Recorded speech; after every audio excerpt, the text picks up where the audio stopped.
Bueno, pues sí, como lo decían aquí los compañeros, los mecanismos pues son los elementos de cierta máquina que pueden estar sometidos a fuerzas, a movimientos. Quizás nosotros pues podamos de cierta manera decir que el mecanismo, el conjunto de mecanismos son los que me componen una máquina, ¿no? Y estos pues me sirven a mí para comprender tanto las relaciones de geométricas como de como los movimientos entre las piezas que tenemos y las fuerzas que se van a generar. Entonces, nosotros hablábamos, por lo menos en la clase pasada, de que en el primer corte, este primer corte se basa mucho en la cinemática, que es ver el movimiento de los puntos, la aceleración. Entonces, para comprender esa parte, nosotros necesitamos comprender la geometría de un mecanismo, ¿sí? Entonces, por lo menos, uno quizás está acostumbrado a ver el mecanismo así, ¿no? Un pistón, una biela, un cigüeñal, pero ya quizás si se lo ponen así, ustedes digan no, o quizás no logren relacionarlo, ¿no? Decir, no, sí, es lo mismo. Incluso quizás está acostumbrado a ver los mecanismos de esta manera, ¿no? Y quizás si se los planteen así, mmm, haya dificultades ahí, ¿no? Bueno, para algunas personas dependiendo del grado de abstracción, ¿no? Porque fíjense que por lo menos aquí nuestro émbolo, eh, el cilindro, por ejemplo, ya no lo vemos de esa manera, sino que simplemente vemos un cuadrado, ¿no? El cilindro está así, la biela, bueno, pasó a ser simplemente un eslabón así alargado. Entonces, quizás haya dificultades ahí al observarlo, pero son cosas que uno pues va desarrollando un poco con la práctica, ¿no? Incluso veremos algunos mecanismos que ni siquiera están así dibujaditos, sino que vamos a verlo de esa manera, ¿no? Entonces alguien quizás diga, no, pero yo nada más veo líneas y ya. Pero entonces fíjense que hay alguna forma de volverlo a estructurar. Fíjense que el punto A pues sigue siendo aquí la unión entre la biela y el cigüeñal. Entonces, ese es mi punto A.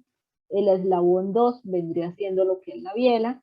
Y la biela pues tiene dos puntos. El punto B que lo une acá y el punto C que lo une aquí como tal al émbolo, ¿no? Pistón. Eso sí, el pistón. Entonces, fíjense que yo tengo eslabones, que serán 3, 2, 1, y tengo puntos, que son A, B y C. ¿Listo? Entonces ahí, pues esos puntos yo los puedo simplificar, ¿listo? Entonces, para que sepan que quizás aquí en adelante empecemos a ver los mecanismos de esta manera. Por ejemplo, por aquí tenía yo un ejemplo de un ejercicio, ¿sí? Lo van a ver así, pero quizás pues esto tenga alguna otra forma en la vida real, no simplemente es una forma de simplificar los ejercicios. Entonces, los mecanismos planos quizás nos lleven a nosotros a preguntarnos, por ejemplo, ¿cuál es la relación del movimiento entre el pistón y el cigüeñal? ¿O cuál va a ser la velocidad de desplazamiento? O por lo menos pues nosotros sabemos que aquí las superficies deben ir lubricadas, ¿no? Y dependiendo de qué tan lubricadas estén las superficies, pues yo tendré unas cargas superficiales, unas fuerzas que se van a generar ahí. Entonces esas son cosas que nosotros iremos viendo. Igual por lo menos el caso de los engranes también me generan a mí cierta fuerza, una transmisión de potencia. Entonces yo veré en esta materia la forma de analizar cada uno de los elementos de ese mecanismo, ¿sí? Que al final esto es importante, ¿por qué? Porque me ayudan a mí a, por lo menos, a garantizar una vida útil para la máquina, a reducir costos de operación o costos de mantenimiento. ¿Listo? Entonces, en esta materia veremos un enfoque un poco más hacia lo que es el diseño mecánico, que cuando nosotros hablamos de diseño nos referimos a la síntesis, ¿sí? Que la síntesis es el proceso de idear un patrón, de establecer tamaños, formas, materiales, incluso de disponer la posición de las piezas, ¿sí? ¿qué necesito yo para diseñar? Bueno, para diseñar yo necesito algo de creatividad, obviamente. Necesito pues ahí jugar un poco con la creatividad para saber qué piezas voy a exponer, cómo las voy a poner, cómo se van a mover, pero obviamente eso no va simplemente con solo ser creativo y ya, sino que necesito algo de lógica y obviamente algo de experiencia, ¿no? Quizás pues quienes vienen del técnico tengan un poco más de experiencia en saber por lo menos si necesito un movimiento rectilíneo, si necesito generar un movimiento curvilíneo, qué elementos me pueden a mí ayudar a generar ese movimiento, qué mecanismos puedo emplear para tener ese movimiento que yo necesito. También, eso es del diseño, ¿no? Pero también necesito una parte de análisis, que también lo veremos aquí. El análisis, pues, es simplemente determinar las técnicas que necesito para examinar ese diseño. Por lo tanto, pues, el análisis ya no implica tanta parte creativa, sino que se encarga más de evaluar y clasificar el diseño que yo tengo. Entonces aquí, en esta materia, vamos a ver más que todo un enfoque cinemático, ¿sí? Hay dos enfoques, uno que es cinético, que tiene que ver más que todo con la máquina, y otro que tiene que ver con la cinemática. La cinemática es estudiar el movimiento, ¿sí? Simplemente eso, aquí vamos a estudiar movimiento, posición de los eslabones, de los puntos, su desplazamiento, rotación en el caso de que haya rotación, velocidades, aceleraciones, etcétera, ¿listo? Entonces, quizás ustedes tengan un enfoque de la materia. Por ejemplo, si ustedes vienen de materias como resistencias, que uno en resistencias ve un poco más acababilidad, por ejemplo, la deformación de las piezas, ¿sí? ¿Tuvieron eso en resistencias? Sí, profe, esfuerzo y Sí, formación. profe. Sí, profe. Exacto. Entonces, ¿qué pasa con resistencias? Bueno, ustedes en esa materia ven esto, bueno, quizás no estos mismos mecanismos, pero ven las estructuras desde el punto de vista de que, bueno, si la biela se mueve hacia allá, va a tener cierta deformación porque ella de cierta manera se está alargando, o esta pieza del eslabón 3 también va a tener una deformación cuando la biela se alargue, pero cuando la biela se mueva hacia este lado quizás haya una compresión. Entonces, ¿qué pasa aquí en mecanismos? Nosotros no vamos a estudiar pues como tal las deformaciones de los elementos tan, no las vamos a estudiar minuciosamente, sino que lo que vamos a hacer es proponer un estudio desde el punto de vista del cuerpo rígido. Entonces, quizás en algunos libros ustedes vean que diga cinemática del cuerpo rígido, ¿sí? Es el enfoque de esta materia, cinemática del cuerpo rígido. ¿Por qué la llamamos cuerpo rígido? Porque vamos a asumir que pues cada uno de estos eslabones de los elementos que estoy estudiando no tiene ninguna deformación. Entonces vamos a despreciar esos efectos de deformación, de deflexión, eh, por lo menos en el caso del análisis cinemático, se ignoran los resortes, ¿sí? Estos no tienen efecto en la cinemática, pero sí tienen un efecto al desarrollar fuerzas, tienen efecto en el análisis dinámico. ¿Listo? Entonces quizás ese sea otro efecto, otro elemento que se estudia quizás más en dinámica. ¿Listo? Entonces, en esta materia simplemente es el enfoque cinemático de los cuerpos rígidos.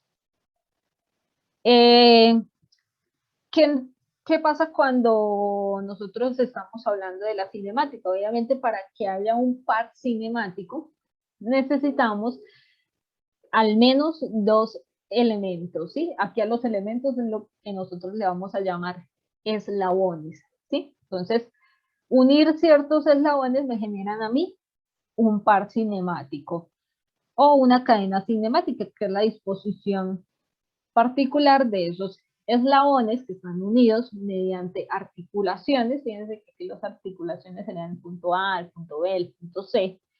Y cuando yo establezco un eslabón de referencia, por ejemplo, aquí el que me va a producir que todo esto se mueva sería el eslabón 3, ¿sí? Ese va a ser mi eslabón de referencia. Al yo establecer ese eslabón como el eslabón de referencia, ya tengo una cadena cinemática. Y esto se me convierte automáticamente en un mecanismo. ¿Por qué? Porque, bueno, el giro de este eslabón va a producir aquí un movimiento, y al tener un movimiento, pues ya tengo un mecanismo, ¿no? Que yo le puedo analizar ahí las velocidades, las aceleraciones, etcétera, ¿sí?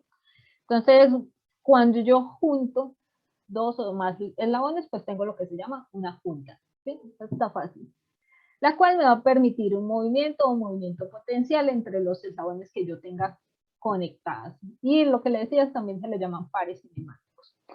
Las juntas yo las puedo clasificar por el tipo de contacto que hay entre los elementos, que puede ser de línea, de punto, de superficie, ya más adelante los vemos, por el número de grados de libertad, por el tipo de cierre físico de la junta, ya sea por fuerza o por forma, y por el número de eslabones unidos, ¿sí?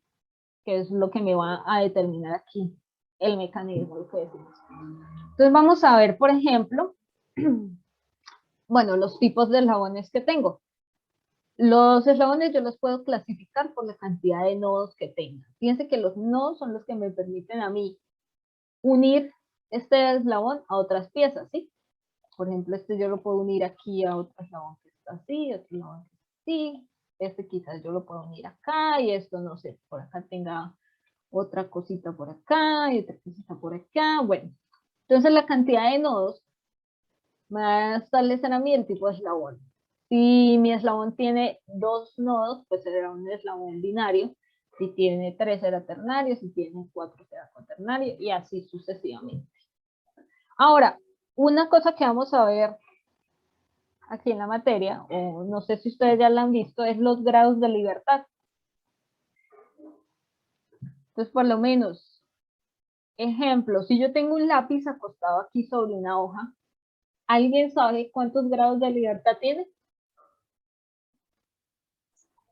360, ¿no? ¿Habían escuchado hablar de los grados de libertad? Yo la verdad no, profe. Señora, yo tampoco.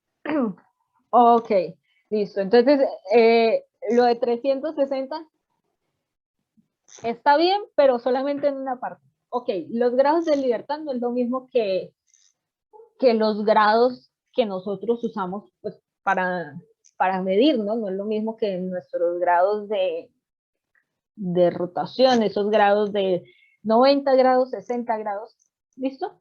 Entonces, no es lo mismo. Quizás haya ahí una confusión, pero no es lo mismo. A ver, la definición de grado de libertad es el número de parámetros o de mediciones que se requieren para definir de manera única la posición en el espacio en cualquier instante, ¿sí? Entonces, por lo menos yo le quiero medir aquí los grados de libertad a este lápiz. Entonces, yo veré cuál es la cantidad de parámetros de posición que tiene este lápiz. Entonces, fíjense que este lápiz, si está sobre la hoja, yo lo puedo mover hacia allá, ¿no? Hacia el eje X, o sea que el lápiz podría estar así, suponiendo que esta flecha rosada es el lápiz. Yo lo puedo mover en esa misma dirección. O yo lo puedo mover hacia arriba, ¿cierto? Entonces el lápiz que está aquí, lo voy a desplazar hacia el eje Y. O, fíjense que también hay otra forma en la que yo podría mover el lápiz, que es rotándolo, ¿cierto? ¿Cómo sería el lápiz rotado? Pues quiere decir que puede estar más vertical, o puede estar aquí más horizontal, o incluso yo puedo moverlo, puedo llevarlo aquí al extremo de la hoja, y no con este mismo ángulo que tenía, sino ya cambiarle el ángulo. O puedo llevarlo hacia aquí arriba y ponerle un ángulo vertical, o incluso voltearlo hacia este lado. Entonces, fíjese que cuántos desplazamientos tenemos ahí. Tenemos un desplazamiento en X, un desplazamiento en Y, y tenemos un desplazamiento angular, ¿sí? quiere decir que tengo 2 longitudes y un ángulo. Y eso me va a dar como respuesta 3 grados de libertad. ¿Sí? ¿Se entendió cómo se mueve el lápiz? Sí, señora.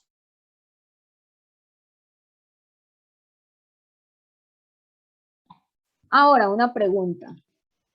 Vamos a plantear aquí un ejemplo. Suponiendo que este lápiz yo lo tenga así, apoyado sobre el borrador. ¿Sí? O sea, la punta está en el aire. ¿Cuántos grados de libertad tendría el lápiz en el aire? Así apoyado solamente sobre el borrador.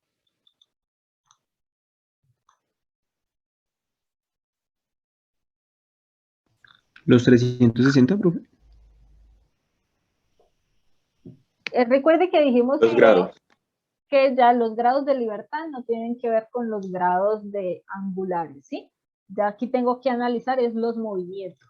Entonces, cuando yo le diga grados de libertad, plantéese en cuántas dimensiones puedo yo mover el lápiz. Profe, en ese caso tendría 2, ¿no? 2. 2 únicamente. ¿Por qué? ¿Cuáles? Pues se desplazaría, o sea, serían 2 longitudes, podría desplazar en el eje Y y en el eje X. Y Ajá. en el eje Z, pues digamos que rotaría, más no se movería, digámoslo así. Serían 3 con la rotación, ¿no? Serían 2, profe, ¿no? Ok, serán 2, serán 3. Ok, vamos a ver. Resulta que si yo el lápiz lo tengo así, voy a dibujar aquí mi eje Z. Mi eje Z va a estar aquí. Entonces supongan que esto es, ya mejor con otra, que esto es en tercera dimensión, ¿listo? Y este es mi lápiz. Voy a dibujarlo en amarillo.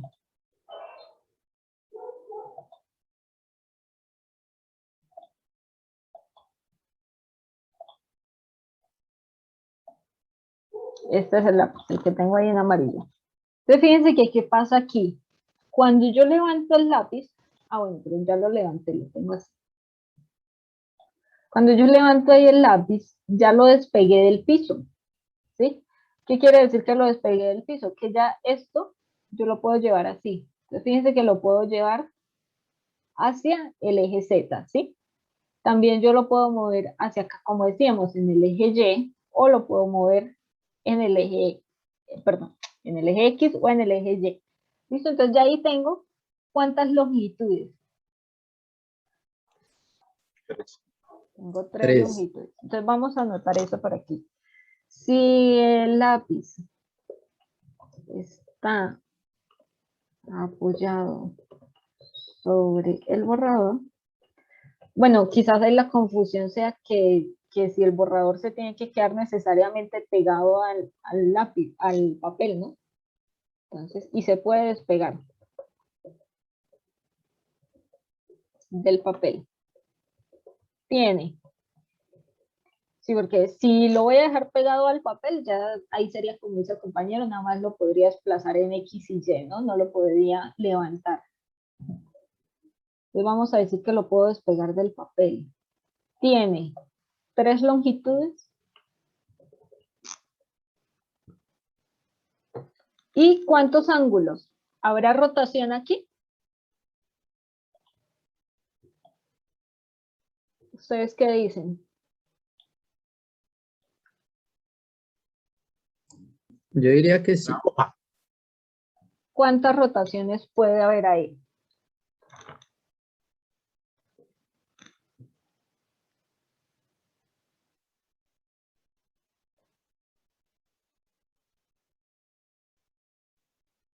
¿4?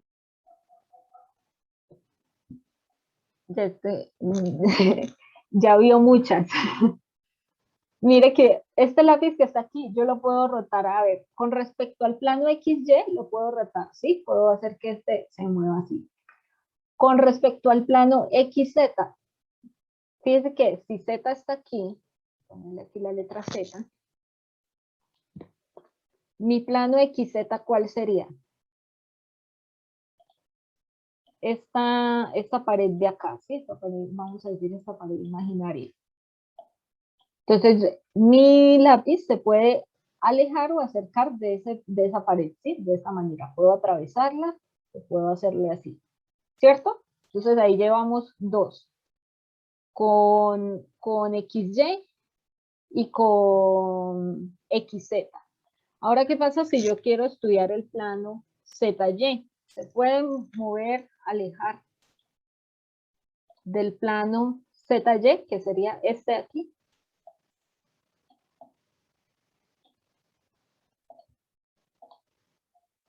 También, ¿no? Porque fíjense que yo lo puedo mover de esta manera.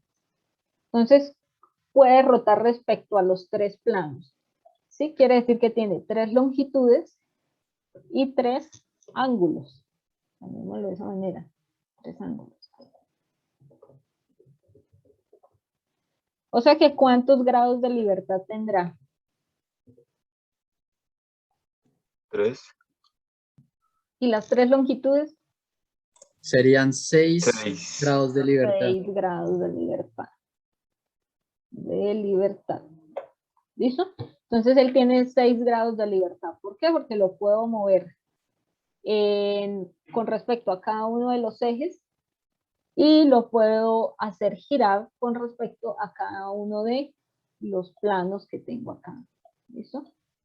Entonces, él tiene estos movimientos, pero también lo puedo desplazar hacia allá, lo puedo desplazar hacia allá, lo puedo desplazar hacia arriba y hacia abajo. Entonces, tengo tres longitudes y tres ángulos, por lo tanto, tengo 6 grados de libertad. Grados de libertad. ¿Listo? ¿Todos claros hasta aquí? Sí, señora. Sí, señora. Ok, entonces fíjense que esos grados de libertad me están definiendo a mí también, de cierta manera, los tipos de movimiento que tengo, ¿no? Que puede ser rotación, traslación o el movimiento complejo que nosotros le llamaremos rotación y traslación, ¿sí? Entonces, aquí.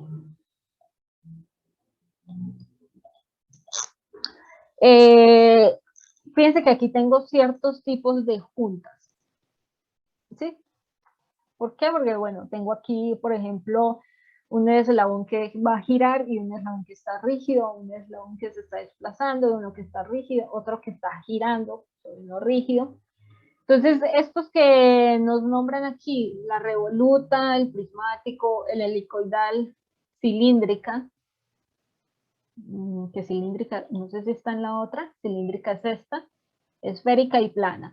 Estos tipos que aparecen acá son nuestras juntas de pares inferiores. ¿Qué quiere decir par inferior? Que es la junta que tiene contacto superficial. Y también existen juntas de par superior, que las juntas de par superior son las que tienen contacto de punto o línea. Entonces ya vamos a ver de qué se trata cada una. Por ejemplo, vamos a empezar con los pares inferiores, que es contacto superficial. Ejemplo, vamos a ver la revoluta. La revoluta es este caso de acá. Fíjense que tengo un eslabón ahí estático y tengo uno que está girando. Ejemplos de este tipo de junta. ¿Dónde lo podemos encontrar?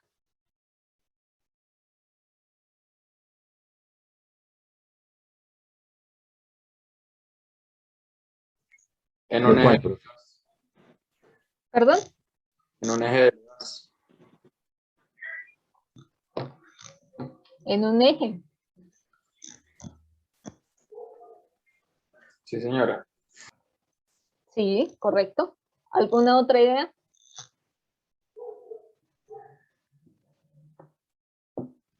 Por ejemplo, el eje del motor eléctrico, ¿no? Podría ser. ¿Algún otro? ¿Han visto alguna otra vez un eslabón que gira conectado a otro que no gira. En un tornillo sin fin. Bueno, el tornillo ya se aplicaría un poco más a este caso, pero sí. No, también, profe, porque pues tiene que haber un tornillo que gire, pero está sostenido en algo para que no se mueva. Exacto, En las es que el puntas. tornillo sin fin, bueno,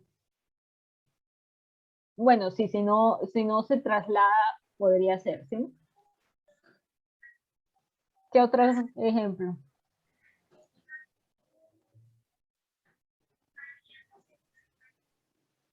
Uno sencillo, por ejemplo, las bisagras, ¿no? Las bisagras, yo tengo aquí el eje y él está ahí sostenido a la pared o no sé, bueno, al otro mecanismo que no me deja que se mueva, ¿sí? Entonces, fíjense, por ejemplo, el caso de las bisagras, de la puerta o de la ventana o bueno, de donde quieran verlo.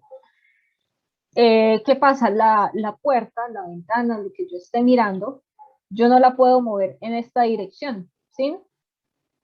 Únicamente lo que puedo hacer es rotarlo, ¿sí? Entonces, ese es como el ejemplo más básico que uno puede ver, porque la puerta y la ventana no se me van a estar desplazando de esta manera. Únicamente puedo hacer que gire sobre su propio eje. Entonces, ¿cuántos grados de libertad tiene ahí la puerta o la ventana?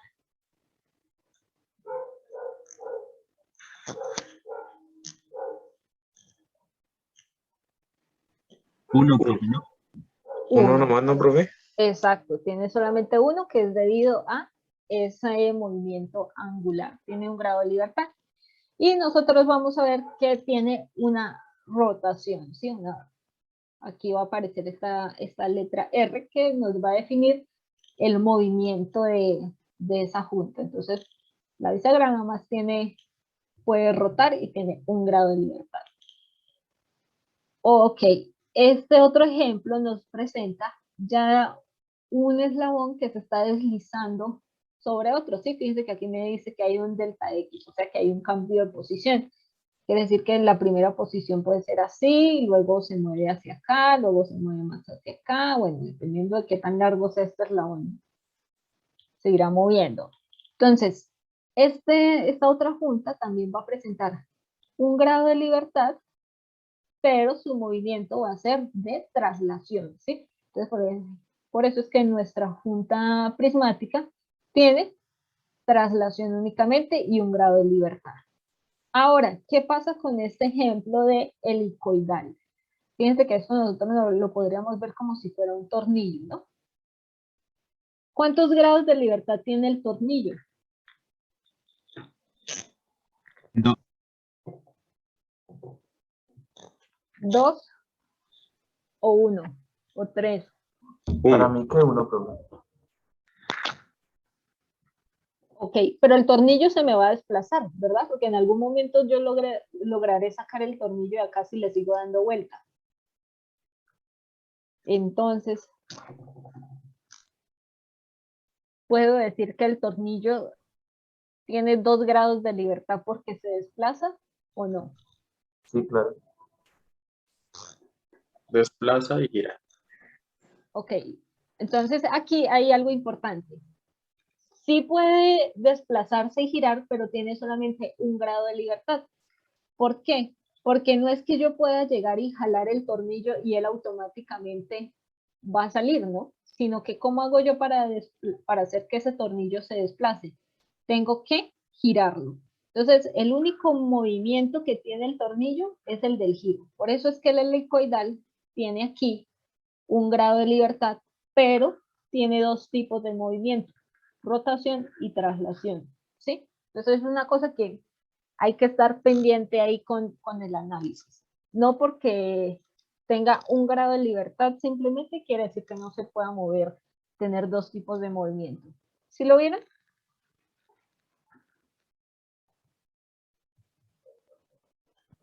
Sí, señora. Ok, entonces ya ahí, yo creo que por hoy ya podemos dejar la clase acá. Ya entonces aprendieron que las cosas no son como parecen, ¿no? Que no porque el tornillo se mueva en esta dirección, quiere decir que yo simplemente pueda jalarlo y sacarlo, sino que tengo que darle vuelticas para poder hacer que se mueva en esta dirección. Entonces, a pesar de que se traslada y rota, nada más tiene un grado de libertad. ¿Listo?